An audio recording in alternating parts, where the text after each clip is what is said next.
Doctor Arijit Banerjee 30 বছরের তাজা ছেলে, ইয়ং ডাক্তার, সদ্য এমডি পেডিয়াট্রিক্স পাস করেছিলেন ন্যাশনাল মেডিকেল কলেজ থেকে। হঠাৎ মৃত্যুর কারণ সাডেন কার্ডিয়াক ডেথ, এবং ভাবাই যায় না Arijit was already a diagnosed patient of hypertrophic cardiomyopathy. সমাজ একজন তাজা ডাক্তার, একজন এনর্মাস পোটেনশিয়ালের ডাক্তার লস করলো। কিন্তু তার থেকেও বড় প্রশ্ন, ডাক্তার যদি নিজেকেই ঠিক না রাখতে পারে তাহলে পেশেন্টরা কোথায় যাবে? নমস্কার, আমি ডক্টর অরিন্দম পান্ডে, আমি একজন হৃদরোগ বিশেষজ্ঞ। আজকের ভিডিওটি শুরু করছি অত্যন্ত একটি বেদনাদায়ক খবরের সঙ্গে। অলরেডি আমি বললাম, আমাদেরই ফ্র্যাটার্নিটিতে আমাদের junior colleague doctor Arijit Banerjee sudden cardiac ডেথে 30 বছর বয়সে মারা গেছে। ভাবতে অদ্ভুত লাগে, তার ফ্যামিলিতে তার মা অলরেডি এরকম একটা কম বয়সে সাডেন কার্ডিয়াক ডেথে কিন্তু মারা যাওয়ার হিস্ট্রি রয়েছে। তা সত্ত্বেও কেন আমরা ইভ্যালুয়েট করতে পারলাম না? অরিজিতের মতন যেন এরকম খবর আর কখনো আমাদের না শুনতে হয়। এবং পেশেন্ট যারা হাইপারট্রফিক কার্ডিওমায়োপ্যাথির পেশেন্ট, তারা কি টেক হোম নেবে, তারা কি প্রিকশন নেবে? তো আমরা জানি হাইপারট্রফিক কার্ডিওমায়োপ্যাথি একটি জিন ঘটিত রোগ, যার ফলস্বরূপ হার্টের ওয়ালগুলো ভীষণ মোটা হওয়া শুরু করে। যদিও জিন ঘটিত রোগ, জন্ম থেকেই জিনটি রয়েছে, কিন্তু জন্মের সময় কিন্তু হার্টটা এত মোটা হয়ে যায়, হার্টের ওয়ালগুলো মোটা হয়ে যায় সেরকম নয়। যখন আস্তে আস্তে বয়স বাড়তে থাকে, কারো বয়স যখন 15 বছর হয়, কারো 20, কারো 25, কারো 30, 35, যত দেরি করে ম্যানিফেস্টেশন হবে, জেনারেলি ভ্যারাইটিটা তত বেনাইন, অর্থাৎ কম ক্ষতিকারক। যার কম বয়সে ধরা পড়েছে তার ক্ষেত্রে কিন্তু জিনিসটা আরও বেশি আমাদেরকে গুরুত্ব দিয়ে দেখতে হবে। তাহলে রোগটাতে যেটা বললাম, ওয়াল মোটা হয়ে যাচ্ছে, তাহলে সমস্যাটা কোথায়? হার্ট তো স্ট্রং হচ্ছে, হার্টের পাম্পিং ক্ষমতা বাড়ছে, কিন্তু প্রবলেম হচ্ছে এই যে মোটা হয়ে যাচ্ছে তার সঙ্গে সঙ্গে অনেক কিছু কমপ্লিকেশন হয়। কিন্তু একটা জিনিস যেটা হয়, এই যে মোটা যেখানে যেখানে হচ্ছে সেখানে প্রচুর ফাইব্রোসিস হয়, অর্থাৎ ফাইবার টিস্যু ডিপোজিশন হয়। এই ফাইব্রোসিস হওয়ার জন্য যে ন্যাচারাল ইলেকট্রিক্যাল সার্কিট হার্টের থাকে সেটা হ্যাম্পার্ড হয়, এবং কখনো কখনো অ্যাবনর্মাল ফোকাস তৈরি হয়, যেখান থেকে অ্যাবনর্মাল ইলেকট্রিক্যাল ইম্পালস শুরু হতে পারে, যার ফলস্বরূপ হঠাৎ একটা ইলেকট্রিক্যাল ইভেন্ট হতে পারে, যেগুলোকে আমরা বলি অ্যারিথমিয়া। এর মধ্যে কিছু অ্যারিথমিয়া রয়েছে যেগুলো অতটা ক্ষতিকারক নয়, কিন্তু কিছু অ্যারিথমিয়া রয়েছে, পার্টিকুলারলি ভেন্ট্রিকুলার ট্যাকিকার্ডিয়া আর ভেন্ট্রিকুলার ফিব্রিলেশন, যেটা কিন্তু মারাত্মক, যার জন্য জীবনহানি হতে পারে। এবং এতটাই আকস্মিক জিনিসটা হয়, আমরা এটাকে বলি সাডেন কার্ডিয়াক ডেথ। তাহলে উপায়? আমরা কি কিছুই করতে পারবো না? উপায় রয়েছে। এই সাডেন কার্ডিয়াক ডেথ, যদিও নামটা সাডেন কার্ডিয়াক ডেথ, কিন্তু প্রপার সময় যদি আমি রিসাসিটেট করি, ধরুন কেউ একজন এরকম হঠাৎ অজ্ঞান হয়ে গেছে তার অ্যারিথমিয়ার জন্য, তাকে যদি আমি সিপিআর দিয়ে কোনোভাবে বা শক দিয়ে বাঁচিয়ে তুলি, তাহলে এটাকে তখন আমরা বলি aborted sudden cardiac death. Sudden cardiac death নিয়ে আগেও আমি ভিডিও করেছি, যারা ইন্টারেস্টেড লিঙ্ক আমি ডেসক্রিপশানে দিয়ে দেবো, আপনারা দেখতে পারেন। এই সাডেন কার্ডিয়াক ডেথের পসিবিলিটি কিন্তু হাইপারট্রফিক কার্ডিওমায়োপ্যাথিতে অনেক বেড়ে যায়। এবং যদি দেখা যায় তাহলে এটা কিভাবে চিকিৎসা করব, ট্যাকেল করব কি করে? তাহলে আমাদের দেখতে হবে দুটোভাবে হতে পারে। অলরেডি কারো একটা সাডেন কার্ডিয়াক ডেথ হয়েছে, বা তার ম্যানিফেস্টেড এরকম একটা ফ্যাটাল অ্যারিথমিয়া ডকুমেন্টেড আছে, ভেন্ট্রিকুলার ট্যাকিকার্ডিয়া বা ভেন্ট্রিকুলার ফিব্রিলেশন, যেটা সামহাও অ্যাবর্ট করা গেছে কোনো চিকিৎসার মাধ্যমে।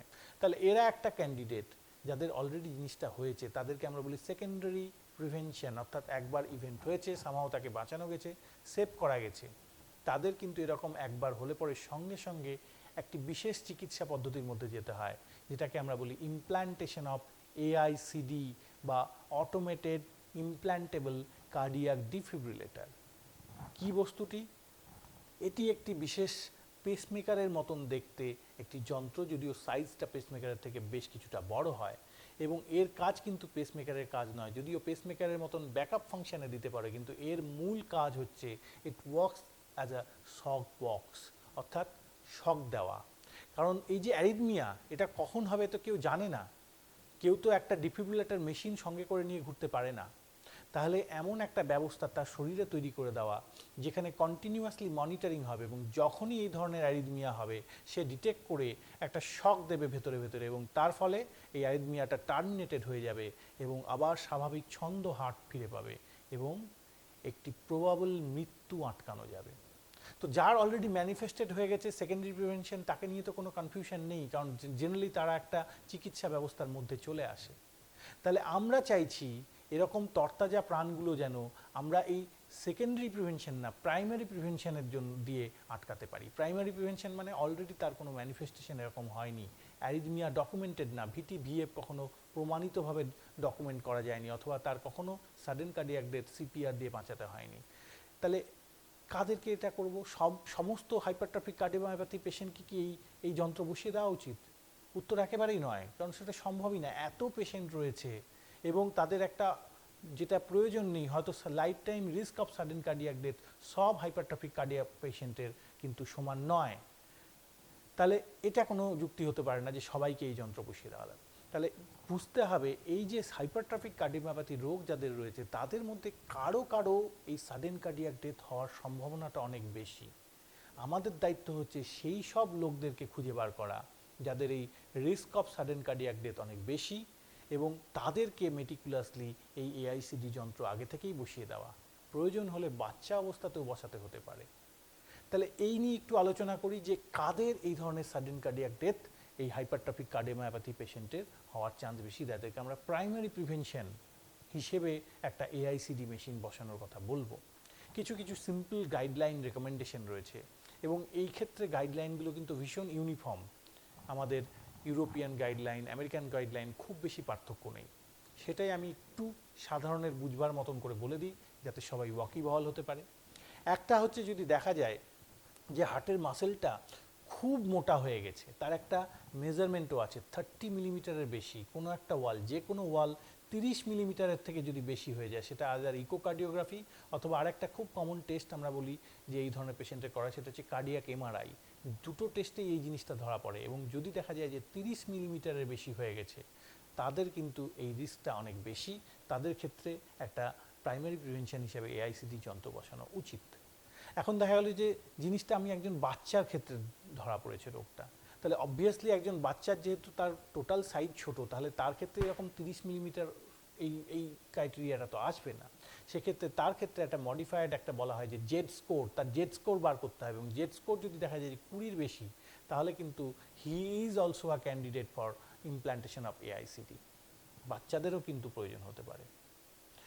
দু নম্বর, যেটা দু নম্বর না বলে ইনফ্যাক্ট এক নম্বরই বলা উচিত, সেটা হচ্ছে ফ্যামিলি হিস্ট্রি খুব মেটিকুলাসলি অ্যাসেস করতে হবে। ফ্যামিলি হিস্ট্রি হাইপারট্রফিক কার্ডিওমায়োপ্যাথিতে খুব ইম্পর্টেন্ট রোল প্লে করে, এবং আমরা বলি যদি কারো ধরা পড়ে তাদের ফ্যামিলি মেম্বারদের স্ক্রিনিংও করতে হয় আর কারো আছে কিনা রোগটা। তাহলে ফ্যামিলি হিস্ট্রি যদি দেখা যায় যে একজন অন্তত ফার্স্ট ডিগ্রি রিলেটিভ, তার এরকম history of sudden cardiac death রয়েছে, হঠাৎ মৃত্যু 50 বছরের নিচে, যদি সেরকম পাওয়া যায়, that is a very strong risk factor, যেটা কিনা আমাদের ডক্টর অরিজিৎ ব্যানার্জি ছিল, ওনার মায়েরই কিন্তু কম বয়সে এরকম সাডেন কার্ডিয়াক ডেথ হয়েছিল। সেক্ষেত্রে এরকম হিস্ট্রি যদি অন্তত একজন ফার্স্ট ডিগ্রি রিলেটিভের থাকে, তাহলে কিন্তু ইটস আ ইন্ডিকেশন যে ওনার একটা এআইসিডি বসিয়ে নেওয়া উচিত, অন্য কিছু প্রমাণিত না হলেও। আর যদি দেখা যায় যে মাল্টিপল ফ্যামিলি মেম্বার এরকম সাডেন কার্ডিয়াক ডেথে অ্যাফেক্টেড হয়েছে, মারা গেছে, তাহলেও that also becomes an indication. তাহলে এক নম্বর হচ্ছে ফ্যামিলি হিস্ট্রি, দু নম্বর হচ্ছে মেজারমেন্ট কত মোটা হয়েছে, তিন নম্বর আসে হচ্ছে যে যদি ইকোকার্ডিওগ্রাফি করে দেখা যায় যে হার্টের পাম্পিং ইজেকশন ফ্র্যাকশন কমে গেছে, অথবা সিএমআর কার্ডিয়াক এমআরআইয়েও দেখা যায় এই ইজেকশন ফ্র্যাকশনের একটা পরিমাপ খুব বেশি ডেফিনিট ওয়েতে বলা যায়, তাহলে যদি 50%-এর নিচে ইজেকশন ফ্র্যাকশন হয়ে যায়, সেটা একটা কিন্তু ইন্ডিকেশন যে এই ধরনের পেশেন্টের এরকম সাডেন কার্ডিয়াক ডেথ হওয়ার চান্স বেশি, তাদেরও কিন্তু এই এআইসিডি বসানোর ইন্ডিকেশন আসে। আরেকটা জিনিস যেটা ইকো বা সিএমআর বা কার্ডিয়াক এমআরআই দুটোতে ধরা পড়ে, আমরা বলি এলভি অ্যাপাইকাল অ্যানিউরিজম, অর্থাৎ গোটা হার্টটা ঠিক আছে কিন্তু লেফট ভেন্ট্রিকেলের যে নিচের দিকের পোর্শন, অ্যাপেক্সের পোর্শন, সেখানে অদ্ভুতভাবে ফুলে গেছে, অ্যানিউরিজম তৈরি হয়ে গেছে। সেই এলভি অ্যাপাইকাল অ্যানিউরিজম যদি কারো থাকে, সেটাও কিন্তু একটা হাই রিস্ক ফিচার, যেটা ইন্ডিকেট করে ওটা থাকলে পরে একটা এআইসিডি বসানো উচিত। 5 নাম্বার যে ইন্ডিকেশনটা আমি বলবো সেটা হচ্ছে আমরা এখন মেটিকুলাসলি অনেক পেশেন্টকেই কাদের করাতে হবে তারও নিয়ম আছে, সেটার মধ্যে আমি যাচ্ছি না, যে কার্ডিয়াক এমআরআই করতে দিই কতটা ফাইব্রোসিস তার হার্টে আছে জানার জন্য। এই কার্ডিয়াক এমআরআইয়ের একটা পার্ট হচ্ছে লেট গ্যাডোলিনিয়াম এনহ্যান্সমেন্ট, এর সাহায্যে হার্টের ফাইব্রোসিস কতটা আছে সেটা বোঝা যায়। সেটা যদি 15% বা তার বেশি হয় সেক্ষেত্রে এইটা কিন্তু একটা ইন্ডিকেশন যে chance of sudden cardiac death খুব বেশি, এবং তাদেরকেও কিন্তু এআইসিডি অপশান দেওয়া উচিত। এছাড়া রয়েছে আমরা বলি যে অ্যাম্বুলেটরি মনিটরিং, এই ধরনের অনেক পেশেন্টকেই আমরা কিন্তু একটা হল্টার মনিটরিং করতে বলি, এবং হল্টার মনিটরিংয়ে যদি দেখা যায় যে তার নন সাস্টেন ভেন্টিকুলার ট্যাকিকার্ডিয়া হচ্ছে, ভেন্টিকুলার ট্যাকিকার্ডিয়া যেটা বললাম যে দুটো খুব ফ্যাটাল অ্যারিথমিয়া হয়, তার মধ্যে ভেন্টিকুলার ট্যাকিকার্ডিয়া, কিন্তু ভেন্টিকুলার ট্যাকিকার্ডিয়া যদি বেশিক্ষণ না থাকে, কিছুক্ষণের জন্য হলে আবার নিজে থেকেই সেরে যাচ্ছে, ঠিক হয়ে যাচ্ছে, সেটাকে আমরা বলি নন সাস্টেন ভেন্টিকুলার ট্যাকিকার্ডিয়া। এরকম যদি আমরা মোর দ্যান 3 এপিসোড পাই কোনো হল্টার মনিটরিংয়ে, ইচ এপিসোড কিন্তু should last more than 10 beats, অন্তত 10খানা বিট এরকম non sustain tachycardia ventricular tachycardia হতে হবে, এবং তার রেটটাও কিন্তু একটু বেশির দিকে থাকতে হবে, অ্যাটলিস্ট 200 পার মিনিট। এরকম যদি পাওয়া যায় মোর দ্যান 3 এপিসোড, তাহলে that also becomes an indication যে এই পেশেন্টের ইলেকট্রিক্যাল ইভেন্ট হওয়ার চান্স বেশি, and he becomes an candidate for implantation of AICD. এছাড়া আরেকটা ইন্ডিকেশন হয় যেটাকে আমরা বলি আনএক্সপ্লেইনড সিনকোপ। এই ধরনের হাইপারট্রফিক কার্ডিওমায়োপ্যাথি পেশেন্ট যদি হঠাৎ করে তার ব্ল্যাকআউট হয়ে যায়, অজ্ঞান হয়ে যায়, এবং তার কোনো এক্সপ্ল্যানেশন পাওয়া যাচ্ছে না, যেটা দেখে মনে হচ্ছে না যে নিউরোকার্ডিওজেনিক বা ভেসোভেগাল অ্যাটাক বা অন্য কোনো এক্সপ্ল্যানেশন পাওয়া যাচ্ছে না, সেক্ষেত্রে সেটাও কিন্তু একটা রিস্ক ফ্যাক্টর যেটা ইন্ডিকেট করে যে এই পেশেন্টের সাডেন কার্ডিয়াক ডেথ হওয়ার সম্ভাবনা আছে। সেটা থাকলেও কিন্তু এআইসিডি যন্ত্রটি তাকে ইমপ্ল্যান্ট করে দেওয়া উচিত। তাহলে এই ছিল একটু আনকমন টপিক, কিন্তু অনেক মানুষ এই রোগে ভুগছেন। যদি আপনার বন্ধু বান্ধবের মধ্যে কেউ থাকেন যার হাইপারট্রফিক কার্ডিওমায়োপ্যাথি আছে, অথবা ফ্যামিলিতে কারো তার হাইপারট্রফিক কার্ডিওমায়োপ্যাথি আছে, তাহলে অবশ্যই এই ভিডিওটি শেয়ার করবেন। তাহলেই আমরা অরিজিৎকে আমাদের সত্যি সত্যি কৃতজ্ঞতা জানাতে পারবো, আমরা প্রপারলি তাকে আমরা স্মরণ করতে পারবো, ভবিষ্যতে যেন এরকম আর কোনো ডাক্তার বা কোনো পেশেন্টের জন্য মধ্যে না হয়, যারা এই ধরনের রুগী আছেন যাতে প্রপারলি ট্রিটমেন্টটা পায় এবং আমরা অকালে একটা প্রাণ না হারাই। আর সেটা করতে পারলেই কিন্তু ডক্টর অরিজিৎ ব্যানার্জির আত্মার শান্তি কামনা আমরা করতে পারবো। নমস্কার, সুস্থ থাকবেন, ভালো থাকবেন।